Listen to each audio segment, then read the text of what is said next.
Is it 7? Oh, gosh. Actually, it's a little bit after 7. Wow. I will call to order the Committee of the Whole for Monday, April 26, 2021. Jamie will not be here for the first part. He may make it for finance. So we'll start off with items from the Director of Parks and Recreation. Good evening. It's good to see everybody. Hi. A couple items for you. The first, we actually have a supplemental. We have the Department of Recreation has received a total of $1,863 of unplanned funds. This is from donations for Memorial Tree as well as the dog park. Right now, those funds are currently unappropriated and unencumbered. We are requesting an ordinance and a supplemental appropriation to transfer these from the unappropriated unreserved balance to the general fund, and the account is for the parks materials and supplies. Okay, any questions? No, ma'am. Are there only certain places where the trees are planted, or are they all over, or? They're all over. So what happens is we get an application for a memorial tree, and the person filling out the application can determine a location that they prefer or that they desire, and then the city the city forester will identify if the tree species fits the location of what has been preferred or what has been identified as location, and then if that matches up and it makes sense for that specific location, then we'll be able to move forward with that request. Gotcha. Okay, thank you. Any other questions? Yeah. Okay, with this being on introduction, no need to come back to committee and then on consent agenda. Everybody okay with that? Sure. All right, do that. Okay, next item, ordinance 0027/2021. Thank you. The Department of Parks and Recreation has multiple projects, all similar in nature. The Woodside Green parking lot is in need of some redesign and repair, as well as Price Road. So Price Road, we are renovating that space to have a different use, or actually have a use for the department. So that will be used for programmable space as well as renting. So we do need to improve that parking lot. The third item is Trap Park. So there is a trail that ventures through Trap Park is important for the bike route. That also is in need of repair and replacement. It is not ADA compliant as it sits today and is in need of repair. So we are respectfully requesting to enter into contract with Structure Point for the design and engineering of all 3 of those projects.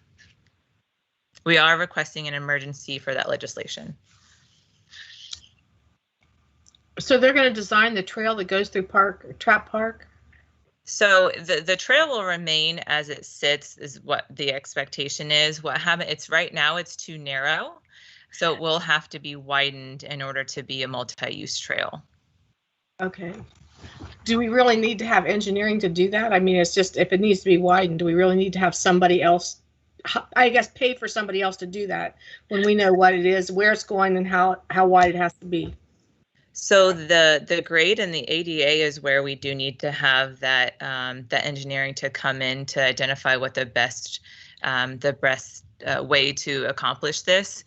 So that's where Structure Point would be helpful for us to be able to make that recommendation when it comes to the build. Okay. Marissa, do you have a question? Yeah, thank you so much, Stephania. Just to clarify, was this competitively bid or was this exempted? So this is actually just for the proposal. So this is for the engineering and the design work for the project. What will happen next is once those proposals come back and we have a plan to move forward, then those will actually hit a bid. So this is really the first part of that project. Oh, so the replacement of Trap Park multi-use trail is also designed for the ADA. All 3 are the design and engineering for the construction of those projects. So this is really that first level of work that we need to do so that we know moving forward with that bid what the construction company would be able to, how they will be able to build that park and also parking lot. How was Structure Point selected then as the? Sure. So the project engineer, Alan Little, provided a request for proposal. 4 firms were identified. We actually worked with the service department with their the vendors who were identified to meet those tasks. So that RFP was sent to those 4 firms in order to request for that, or to provide a proposal for those projects. Thank you. Thank you so much. And with Structure Point, the lowest and best, or? So what we do is once the proposals come back, they are scored. The Structure Point did, as far as the ranking, scored the highest from the scoring. Okay, I'm really glad that you had that bidding, to put that out there, because it's very transparent then, that we're getting the right people and whatever. Thank you very much for doing that. Absolutely. Okay. Any other questions? By the way, Woodside Green, the last time I was in that parking lot, it did need it. And that was a couple of years ago. It does. It's time. It hasn't gotten better in 2 years, Karen. No, it hasn't. Whenever they were doing that thing that the kids had made their own little, the nature play area. Yeah, it was such a great thing to do there. I love Woodside Green. It's a great park. So we will have people wanting to be there. Okay, so we can have anybody. So anybody object to having first reading and then come back on the consent agenda? I have no objections. Okay, so we will. First reading's gonna need to come back that we're doing, and then straight to consent. That's fine. Yes. So we'll have first reading, no need to come back, and then on the consent agenda the following meeting. Okay. Okay, so we are next discussion from Director of Public Service and Engineering for the proposed ADA transition plan. Yes, Councilwoman, I will go ahead and start that. We actually have our city engineer here tonight. Our Director of Public Service and Engineering is on vacation, and we expect him to come back an engaged man, but we'll see what happens how his vacation goes. But I probably shouldn't have said that, but we all know. In any event, so tonight we are presenting to you a final draft of the ADA Transitions Plan. ADA stands for Americans with Disabilities Act. I know we've done some presentations for you in the past on the sidewalk program. That will be coming in May. This is specifically the ADA Transition Plan. This is a document that we are legally required to maintain and to have in place as a public entity. And its purpose is to identify non-compliant areas within the community, non-compliant areas or features within the community where there are barriers to accessibility for individuals with disabilities. And then the plan is to set an overarching approach to how we are going to remedy those barriers as we move forward. I think it's important to note what the plan is not intended to be. It is not intended to be a detailed step-by-step action plan. That's not what this is at all. Rather, it is, again, a higher level overarching plan that identifies barriers that exist and how we will move about responding to and correcting those barriers as time goes on. I want to share with you there is no council action that is needed for this plan. This is an administrative operational plan, again, that we have to have in place. And we're really sharing this with you for 2 reasons. First of all, you might see references during the upcoming budgets to ADA transition plan when we have capital requests for projects or investments, and we reference back to plans much like we might to Go Forward Gahanna or to the Thoroughfare Plan or to street program. There will be might be a reference to the ADA transition plan. So it will help you understand the reason for those budget asks as we move forward. Second, this is really the final phase in our official public input session. And I might remind you, we first shared this draft of a plan back on April 7th in a virtual presentation that was put online for the public. We set up an email called ada@gahanna.gov to collect input from the public. That email will continue to live and breathe from here until eternity. We will always have that email for people to solicit input. We were going to shut off the time period for public input as of today. However, we're going to extend that through the end of this week, April 30th, because we are presenting this to you tonight to hear your input and feedback before we take it internally and then finalize the plan officially. Again, we'll continue to receive input, but the input received through the end of this week will actually be made a part of the ADA transition plan as an appendix. So with that introduction as to what it is we're going to talk about, I want to turn this over to John Moorhead, who has been living and breathing the ADA transition plan for quite a period of time, and he will walk you through how we got here, what this really is about, the details of the plan, and then what our next step forward will be. Thank you, Mayor, and you could have fooled me. You sound like you've been living and breathing this as well, so just a little bit.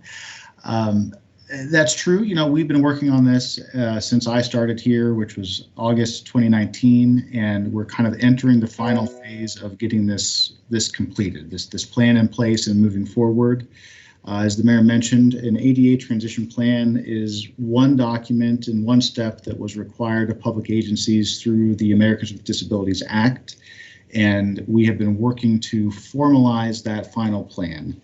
The City of Gahanna has had a variety of draft plans and practices that we've used to keep our systems ADA compliant over the years.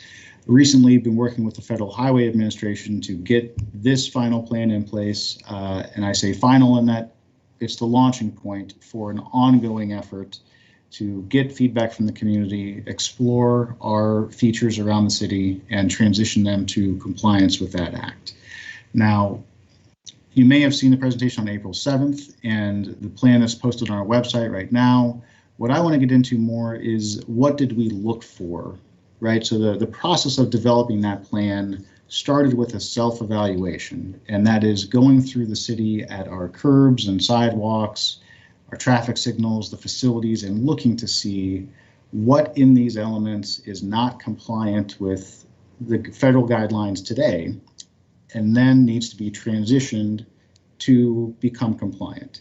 So that self-evaluation is sort of the backbone of the transition plan. So we identified those things, and then through the plan, document how are we going to get from here to there. With that, I have a number of slides that I wanted to share to kind of help illustrate to everyone what were the things we were looking at. And there may be Woodside Green in this slideshow. I'm not 100% certain, but we'll see what we get there. So the self-inspection process itself was focused on kind of three different areas of the city. One was our facilities, the building, the communications that we use to convey to the public, and then the pedestrian facilities, and those make up a number of different features. But starting in 2019 and then continuing through 2020, we were conducting inspections of all of these features around the city of Gahanna. And that focused on a number of different areas, sidewalks being one of them, where we discovered, which we expected, cross slopes that didn't meet the current federal standard for how steep they can be. And that's to be expected because many of our sidewalks were built prior to the act being enacted. But we also found maintenance concerns, and that's these more than a 1/4 inch offsets. That is the walk itself not being wide enough for passing, either by its construction or by having, for example, vegetation intruding on the path. And those are different barriers for pedestrians using the sidewalk. Related to that, but when you get to a street with a curb ramp, those ramps are in place to help those with disabilities traverse that 6-inch lip on the curb and come down to the street level in a crosswalk. Oftentimes, you'll recognize the red dome feature that sits at the bottom of that ramp. That is your detectable warning strip, and that's a tactile warning to folks that they're about to enter a street. In older ramps, it was recognized even before 1990 that ramps were good practice to have, but they didn't always have the right slopes or widths or those ramps at the bottom. So there was another area that commonly occurs in the city where those ramps need to be updated. Building inspections get a little trickier, where there's a lot of features within a building that need to be ADA compliant, and there's a checklist. If you care to see a full list of this, the ADA checklist for existing facilities is kind of the more recent version of that. But what we did was go to City Hall, Police Department, the Senior Center, the Creekside Garage, our different pool facilities, and the golf course.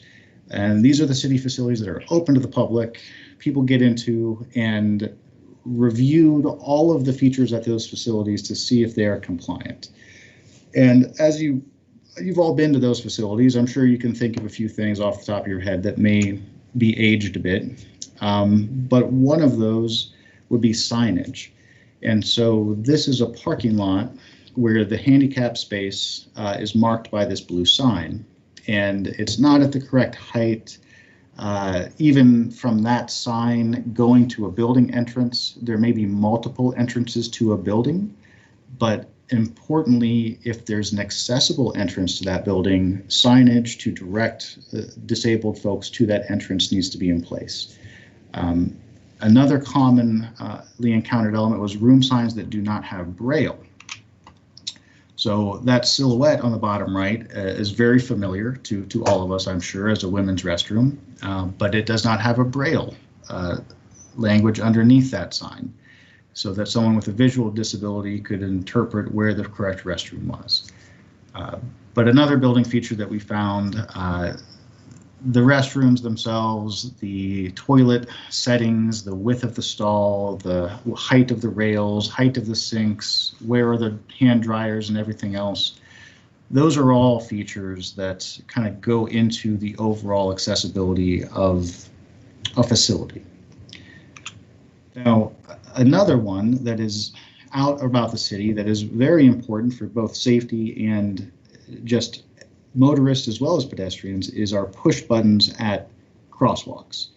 Now, there's a handful of issues with those, and they're largely based also on, there's been evolving standards for those push buttons over the years.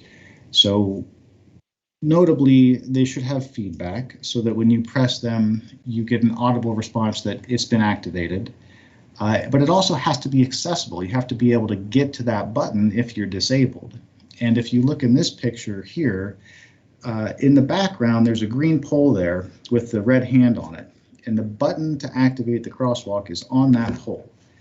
Now, if you're in a wheelchair at this intersection, in order to get to that button, you would have to leave the sidewalk, go over a manhole, and then sit on top of what is a traffic wiring console in the ground there just to press that button. Those are the types of barriers to accessibility that the self-evaluation we performed was set out to investigate. And that is exactly what we did.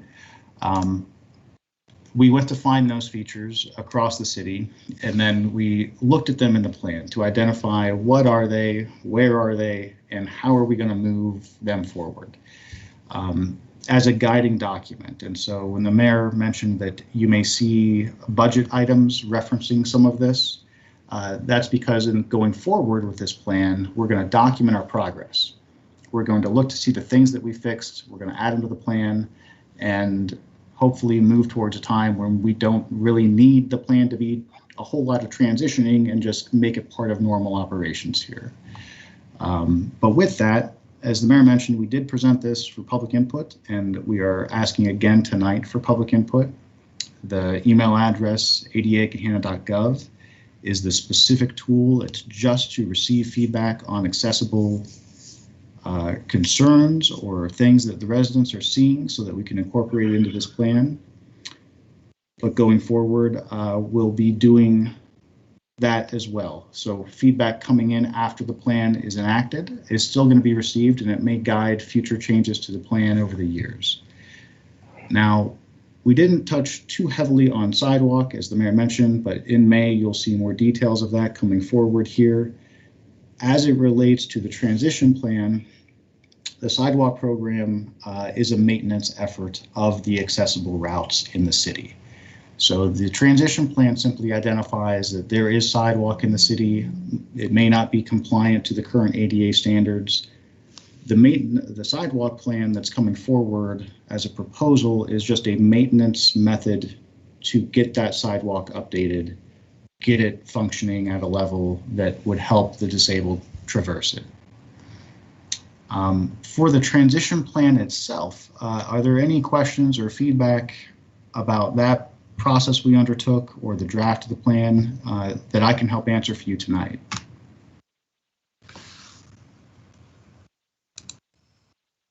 And council members, I know this has been posted up on the website for the last 3 or 4 weeks. I did actually just send you a link too as well, just in case you have not had a chance to review it.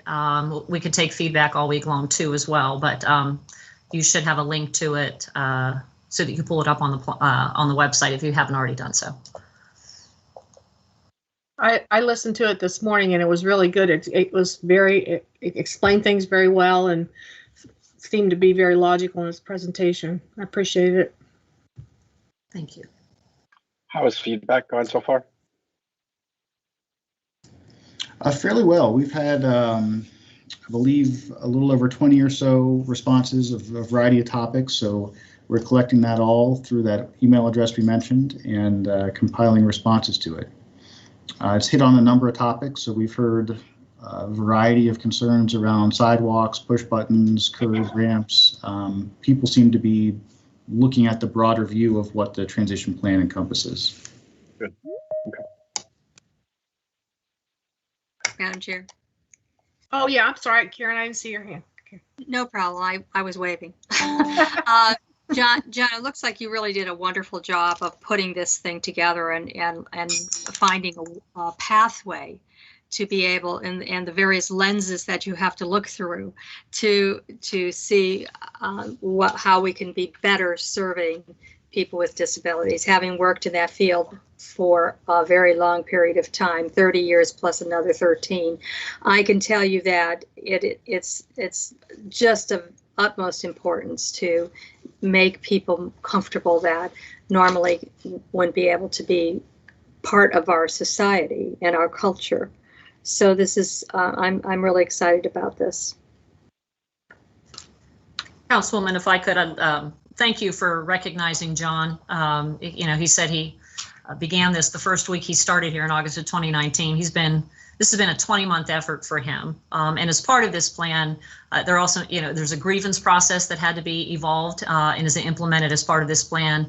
We have an ADA coordinator now, that will be John going forward. And these are all things that we are legally required to have in place.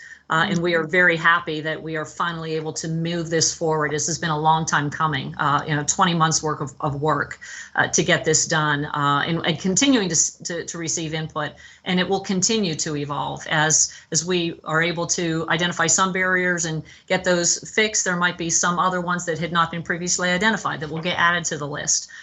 You know, this is not an overnight fix. It's not a 1 to 2 year fix. This will be an ongoing process as we continue to evolve as a community and continue to update our facilities and find new ways to be able to serve individuals with disabilities within the community, not only our residents, but visitors to our community as well. But I do want to thank you for recognizing John and his work on this. Well, it's a moving thing too, and technologies, you know, with what is that done? And you know, it used to be a lot easier. I mean, I can remember back when I would be taking somebody in a wheelchair and, you know, going over bumps and whatever. So this is really something that is, I think, so important to make our community better serving. So thank you very much for working so hard on this. I have a question. Is there, I don't know how, is there any way to, when we make the adjustments to, because there's so many, I mean, there's a lot of different areas that need, you know, adjustments with ramps and stuff, to start with areas where there actually are people that have disabilities. Like I know in our neighborhood, we have a child in a wheelchair. or another neighbor. I know another lady who lives in Gahanna who's blind. And if we're starting somewhere, it seems like it would make sense to start with neighborhoods where there are people that would, not that they don't all need to be done, but to start particularly, I mean, it wouldn't make sense to do all the signs in one neighborhood where there's nobody who's blind, when somebody who's blind lives in a different neighborhood, it also needs those adjustments. Does that make sense? Yeah, no, it's a great question, and I think that's part of the benefit of having, you know, an ADA coordinator identified and having a process to contact the city and bring those kinds of things up so that we're aware of it. We can plan around that, and you know, without having a coordinator, having a process here at the city, you wouldn't have a means to do that. In terms of prioritizing a certain area, the transition plan elements, they're so varied. And I'll use the example of a pedestrian push button that get a traffic signal. Updating that push button itself might require, in some cases, a rebuilding of a traffic signal system. And so the crosswalk maybe could get updated, and the ramp might be able to get updated, or we might be able to get a sign up that identifies to motorists passing through there's a blind person who lives in that area. But the overall package of like transitioning the full neighborhood around that area could be very difficult. But using feedback about residents and visitors who are using the city's features and need to see some kind of accommodations is something that we want to explore through, you know, the process that we are establishing with this plan. Okay, thank you. Any other questions? Okay. Thank you. Yeah, John. The other thing I wanted to have somebody ask, I just wanted to know where we were in coming, have a discussion about going back into chambers, because we were gonna, like, this is the last meeting in April, and so we were gonna kind of talk about what's coming up. Yeah, so I understand in March, I missed that meeting in March where there was a discussion about timing and some of the discussions around the technology that's coming in. And there may have been some conversation around May. Thought it might be good just as a monthly update. It's been a month. Where are we? Kind of the status of the equipment, and then just dialogue amongst council of whether what timing is still should be the target or whether it should be an adjustment. We've also got as constraints the state allowance for us to be remote. My understanding is that currently ends at the end of June, although that may change, obviously, depending on where things are going. So that would be one. We're in the purple color of the COVID thing. I think it's going to be an issue there. I thought it would actually push down, but I could be wrong. That I'm aware of, it hasn't changed yet, but certainly it could. We need to have that would be our longest term unless that changes to another date.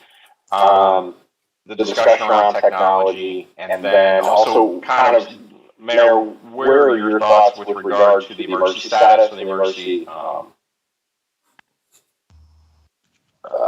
declaration that we're currently in? Mm-hmm. And do you see that right now? Do you see an expected time for that to end? And the other part of that is also the opening of City Hall as a general open situation. So that's kind of the framework of the conversation. So first of all, I think Councilman Angel was correct, or actually you were correct, Councilman, that I believe right now the emergency declaration in the state runs through June 30th. There is talk of legislation being proposed that would extend that through at least through maybe the end of the year. I'm not sure what the status of that is. In the meantime, I can tell you that I have a conference call tomorrow morning. This is Councilman Angela's point. I have a mandatory conference call tomorrow morning with Franklin County Public Health because the surge in numbers in Franklin County is really coming from the east and southeast quadrants of Franklin County. So I will probably know more about that after I have that conference call tomorrow to see what those numbers look like and what the directives or suggestions from the Franklin County Public Health Commissioner may be. So how long that lasts, I don't know. But I know we're probably looking at the emergency staying at least through June 30th. With regard to equipment, I know Kevin, our IT manager, is on the line and can give you an update on that. He's been working with the vendor folks on that, and I think has a better idea and timeline in terms of implementation and what that might look like. Yeah, so thank you, Mayor. Yes, we are tentatively scheduled, I guess, for June, to begin the installation June 14th. A couple different reasons behind June 14th or that such a long period of time, one of which is, has been reported previously, but there is a back order on some of the equipment that's necessary in order to do the installation. They are very confident that June 14th is a good start date. We're basically looking at 10 days from the 14th to be fully implemented. The first week, so the 14th through the 17th, would be the physical installation of the equipment and the camera equipment, the new projection system and such. And then beginning Monday, the 21st, would be the configuration of the different zones and making sure that the equipment actually functions properly and is configured appropriately. So I know that I was hopeful the last time we spoke, I guess 30 days ago now, that we'd be able to come in under the 90 to 120 days. But I think the reality there is that from what they're telling me, that the 14th looks like a good start date. They were on site today. They do know the wiring paths to get to the ceiling. They do know the wiring paths to get underneath the dais and all that, all those logistics, so they will be ready to go. I did request that if they have a rainy day project that could put them a little bit ahead, that we be on their list, first on their list as opposed to maybe further down. So I'm hopeful that maybe we can start before the 14th, but I don't necessarily know that. I don't want to tell you guys that and fall short of those dates. Sure. Mayor, do you have any thoughts with regard to the general opening of City Hall?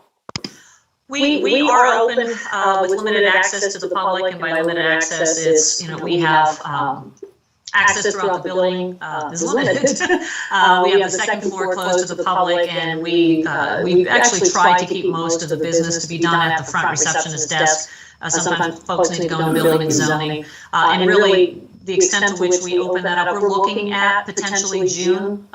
We have June/July, depending on how the numbers start to weigh out and where we head. But I know Miranda and I had discussions looking at June, July as kind of a time frame for when we potentially would be fully open back up.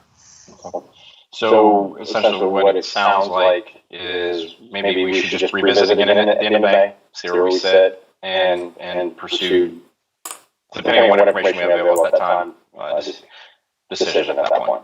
Is council, any questions or other comments on the topic from council? Okay. Thanks everyone for your updates. It's been helpful. Okay, well, with that, I think that's the last item I had. So I will adjourn the meeting, the committee of the whole, and then finance can begin whenever.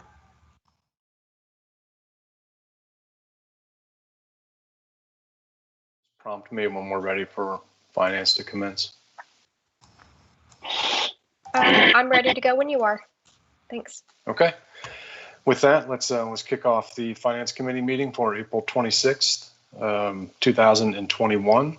We simply have just one item on the agenda. This is a presentation and discussion, the quarterly finance report for the first quarter of 2021. And with that, I believe Director Burry, you have the floor. Good evening, everybody. Hope everybody's doing well. I'm going to pull up my report here to share.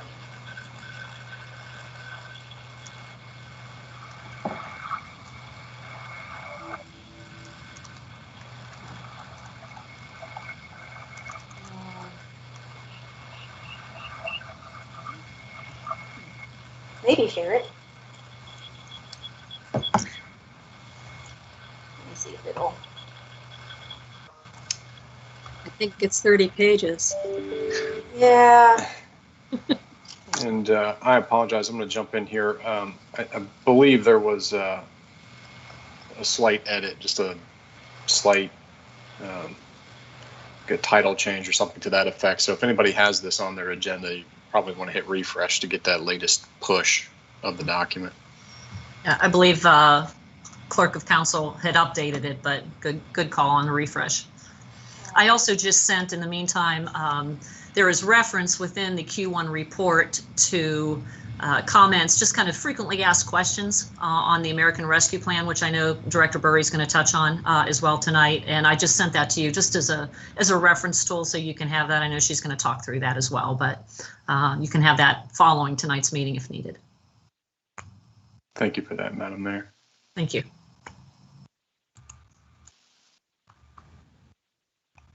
So do we have an attachment, or? It was sent to us. Okay, now I'm sharing my report with everybody. Email. Hopefully everybody could see that okay.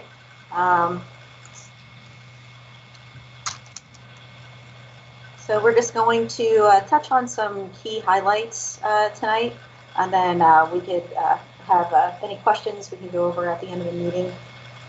So I'm going to start with the general fund revenue. As you'll notice from the pie chart, income tax is still our largest source of revenue at 68%. Compared to the budget, we're at about 29%. Would expect to be about 25%, so a little bit more. And then a couple of important things to note: the property taxes, they're at around 62%. That's just due to the way property taxes are collected and distributed. Collected twice a year, and then there's 2 distributions in March and August. Interest and investment earnings are up, and that's going to fluctuate during the year. We're going to kind of look at how that lines up compared to last year, a little bit further down. And then the other thing I wanted to bring to everybody's attention is the other taxes, which is our lodging tax, continuing to decline. We're only at about 13% of planned revenue. As we look to the comparisons to the previous year, we have a decrease of about 4%. A lot of that is due to movement of activities. As you know, in 2020, there were a number of the special funds that received more revenue, and then there was a lot of cancellation and reduction of activities and events, lowering expenditures. So basically what that resulted in is an amount of restricted fund balance kind of accumulating in those funds. And as a prudent policy, we want to use those restricted funds first before we use unrestricted fund balance. So that's basically there. You'll notice the decreases, but then if you focus on how it lines up to what was budgeted, and those were kind of on target. So those are kind of known reductions that would happen compared to last year, but looking at how we're tracking compared to the budget, we're still tracking okay with planned activity.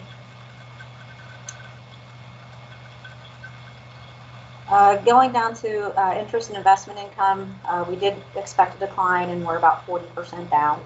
And we'll talk about investments later on in the report.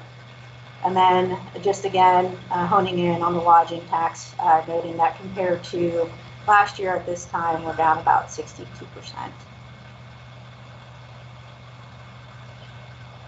Kind of moving on to expenditures, salaries and benefits as a service organization, still our largest expenditure at 73%.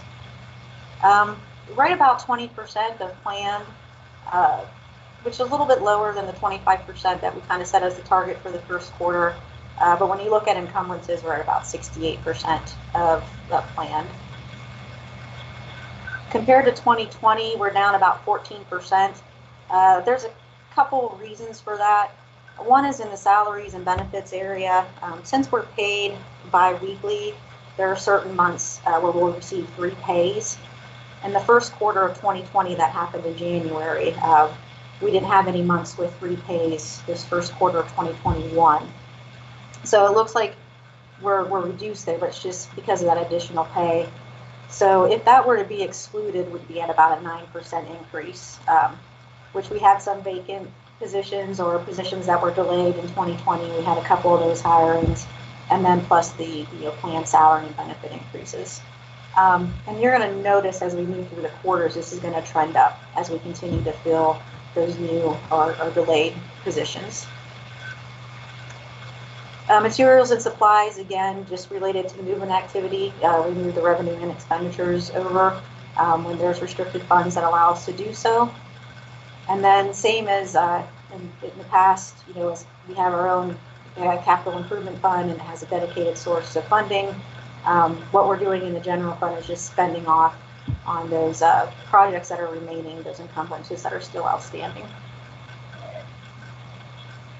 Nothing big in other financing sources and uses. We have a slight increase for expected separations for 2021 into the leave payout reserve fund.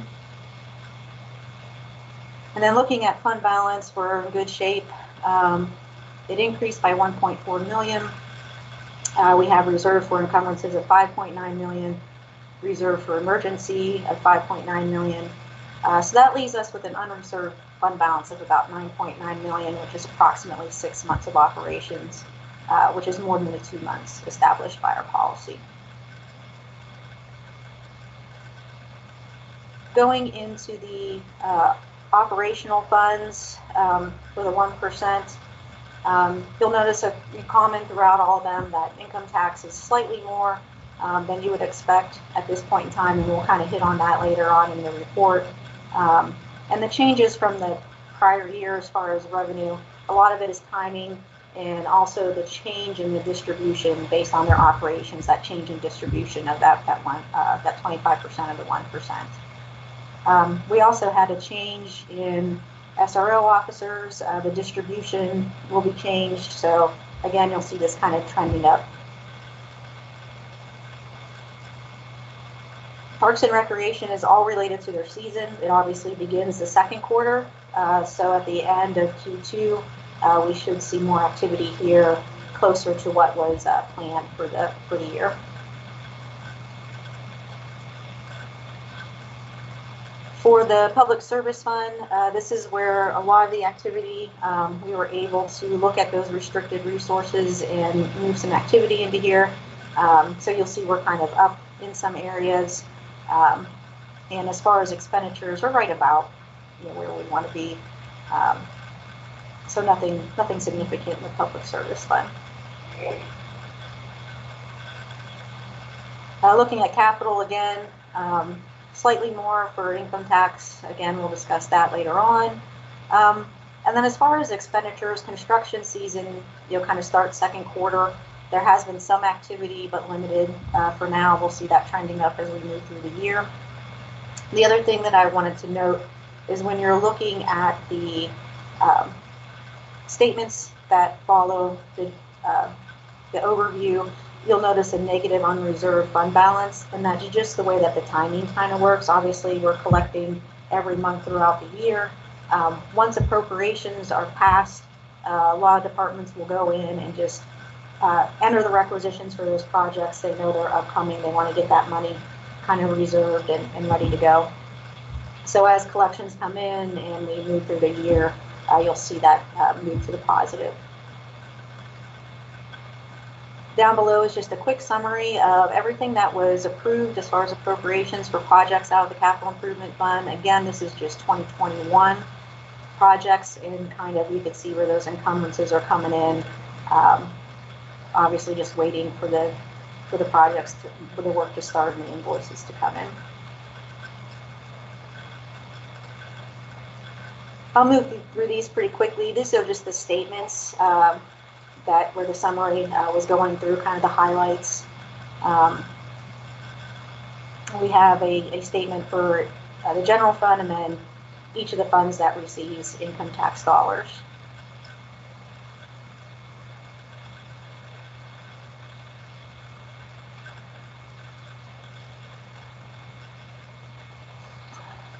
Next, we have just the fund balance detail for all the funds, just giving a summary kind of how we began the year, what's been brought in to date, what our outstanding encumbrances are, and what the unencumbered balance is as of the end of the first quarter.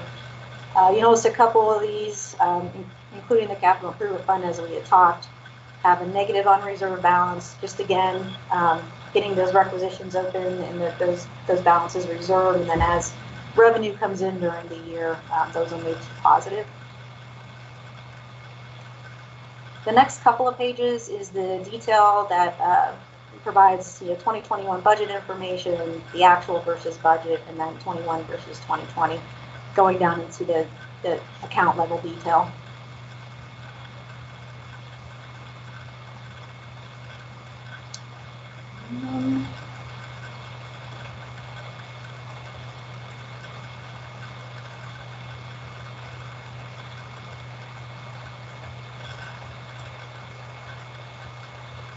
Getting there. And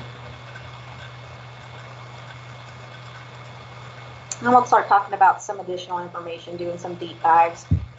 Income tax, you'll kind of notice the allocation. This is kind of indication that we're kind of at that 100% compliance. You'll notice there's pretty much an even split, 60% for the 1.5, 40% for the 1. So it's looking like we're at full compliance at this point. And then again, noting that the allocation to the special revenue funds is kind of based on that budgeted net cost for each of those areas. We're able to have now comparative information, not only for the 1.5%, but for the 1%. You'll notice in both categories, as far as withholding, we're relatively flat. Individual is up a little bit, mainly for the 1%, and we'll talk about that in a moment. And then you'll notice net profit was the area where collections kind of increased the most for both the 1.5 and the 1%.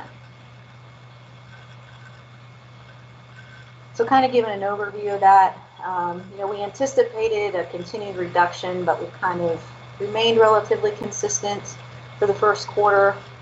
Net profit individual tax collections are up in that 1% area. That's mainly due to timing. In 2020, taxpayers would have filed for 2019, which was just half a year for that 1%. Now in 2021, what we're receiving is their filings from 2020. And then kind of looking deeper into that net profit, since it had the largest change from the previous year. So I looked at the top 300 net profit taxpayers, and 11 out of the top 20 are 55% paying net profit taxes in the first quarter of 2021, but not for 2020. It could be because it's a new business. It could be because they had net operating losses roll over, or just maybe even an actual increase in their profits. There's a couple different factors that go into play there, but just looking, and it is kind of related to probably the top 20 on the list. I also wanted to bring to everybody's attention the withholding. So we're remaining steady, but as everybody may be aware, there's pending legislation with House Bill 157. It does a couple things. For one, there is one positive to it, is it would expend the emergency legislation from House Bill 197 that basically says you continue withholding for your employees as if they were still reporting, even if they're working remotely somewhere else. So that had a 30-day expiration after that emergency legislation were lifted. What this does is say, you have until the end of 2021 to continue doing this. The downside to this legislation that's currently being proposed is it creates a large burden for the employers to track a lot of information, and then it also makes it difficult for municipalities to, one, determine compliance, and two, if non-compliance is determined, not giving us ability to really enforce it. So basically it gives a lot of power to the employer to decide, how they're going to base those withholdings, rather than looking to Ohio Revised Code to figure out a principal place of work. It's allowing the employer to choose that. Where that administrative burden comes in is them tracking that for each of their employees on a regular basis. They're also making it retroactive to March 9th of 2020 through the end of December 31st, 2021. So not only would it be hard for us to determine compliance, but employees will go back to their employers and request that they be refunded for withholdings that were made. So if employers were not tracking where those employees were for 2020 and 2021, they're going to have to come up with something to show where those employees were, and then certify that to allow those refunds to happen. As you know, the majority of the tax collections that we received in 2020 have already been committed. So basically, taking away the legislation that was meant for revenue stability and making it very difficult and removing that stability that we have.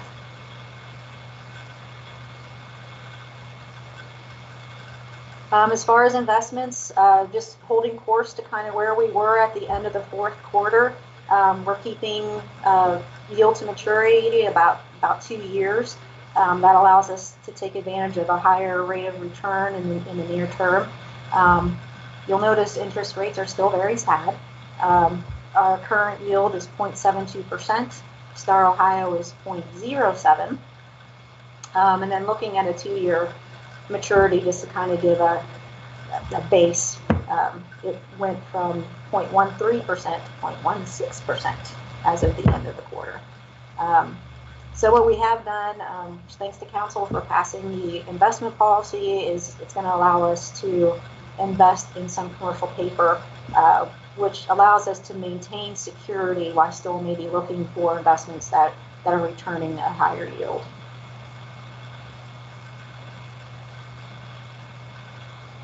So looked at a couple different things coming onto a conclusion. You know, unemployment is declining and inflation continues to grow.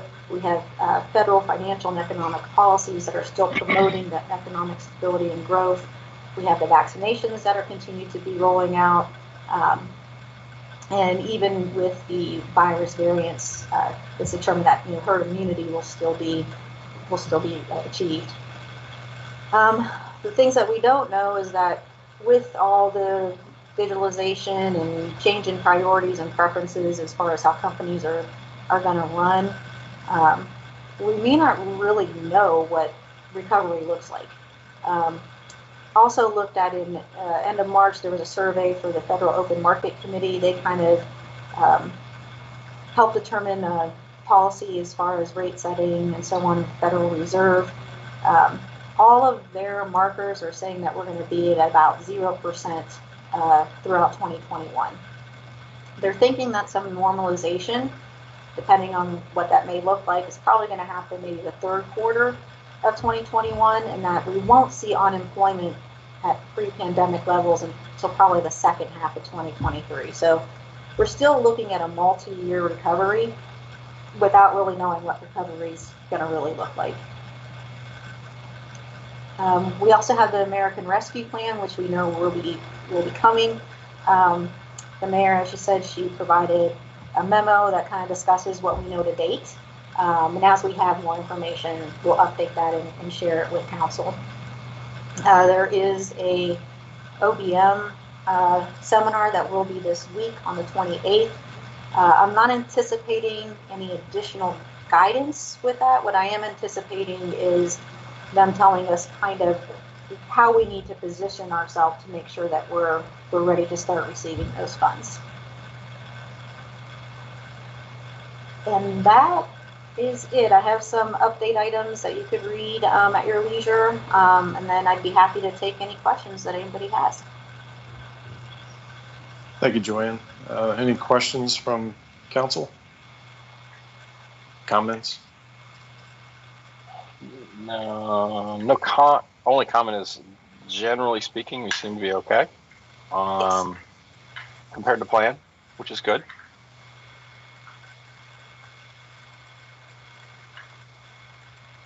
Yeah, not a bad first quarter.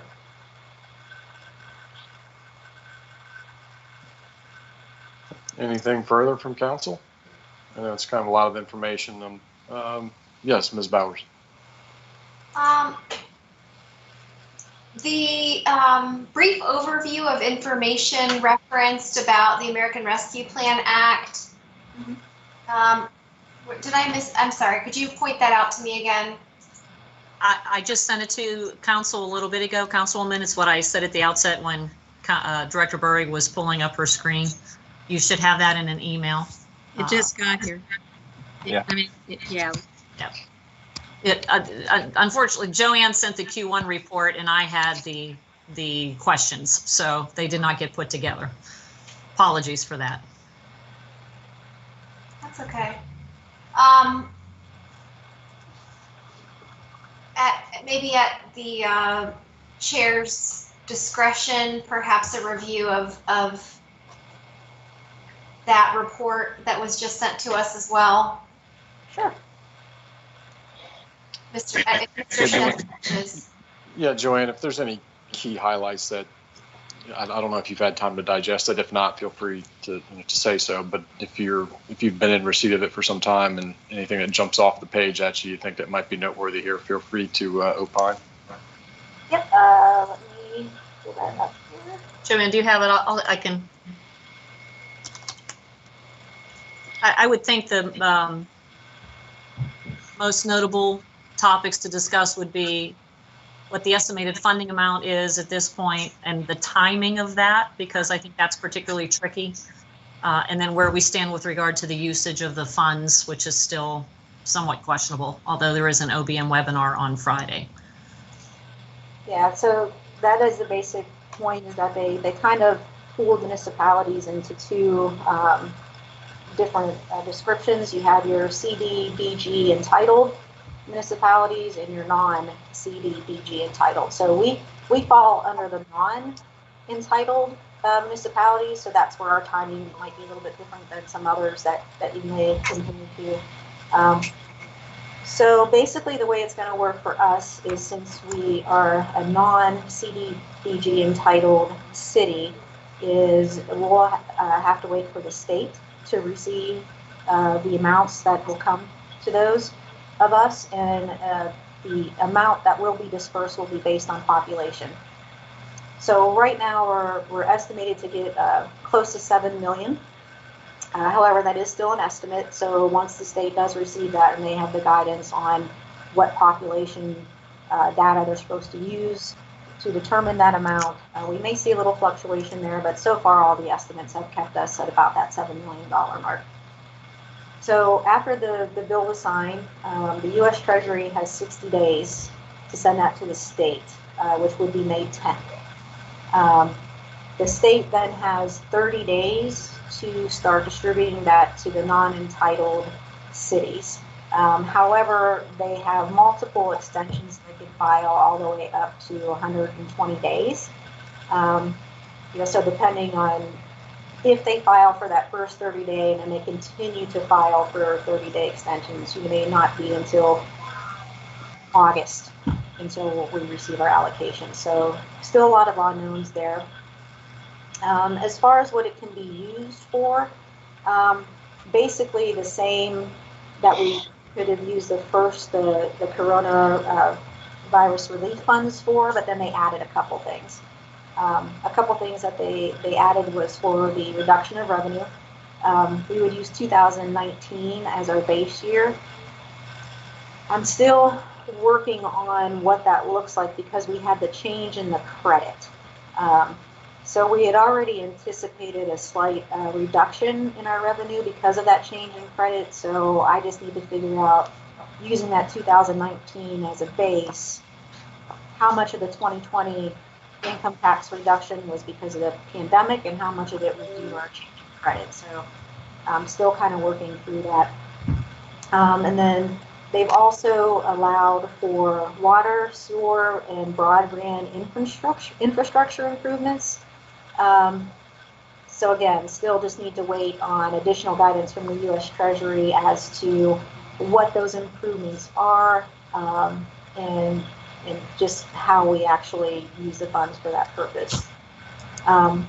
They do give us quite some time to use the funds. They give us through December 31st of 2024. And with that, the distribution will happen in 2 installments. We'll get 50% within that, hopefully 30 days after the state receives it, if they don't file for extensions.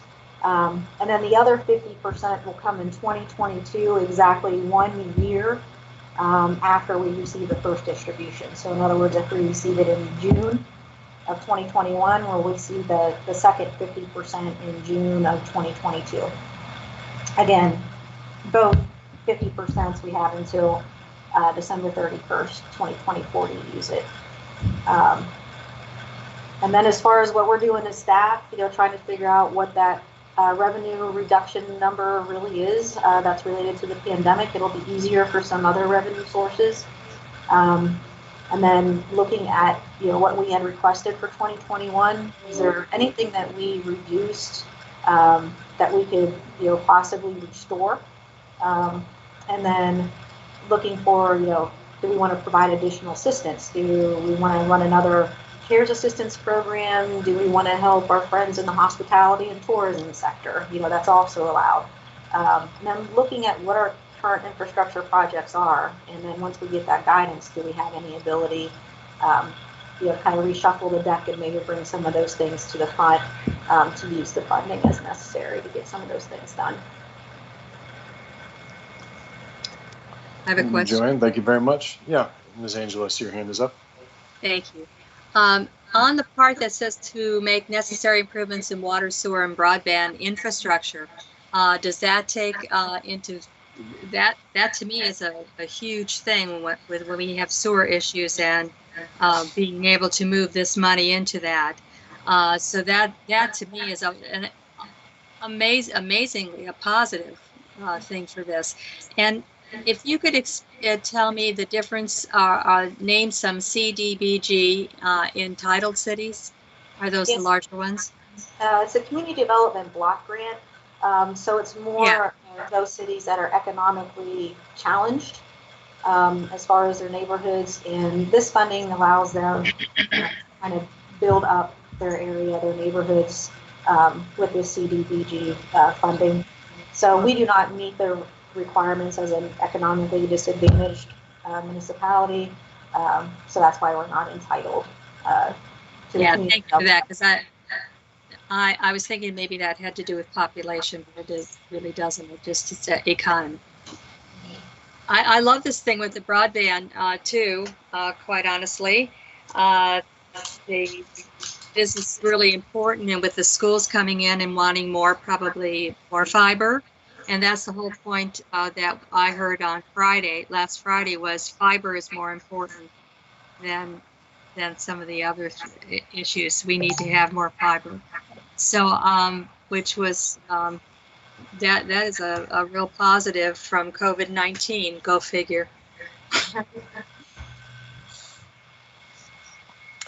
So Joanne, I have a quick question just to make sure that we're clear on the timing. So it sounds like if we were to distill all of this down, the first wave, the 3 million-ish, would be received no later than August 9th of this year. And then the balance, the other half of that, no later than essentially August 9th of 2022. Is that correct? Correct. That's if the state were to take all the extensions. Okay.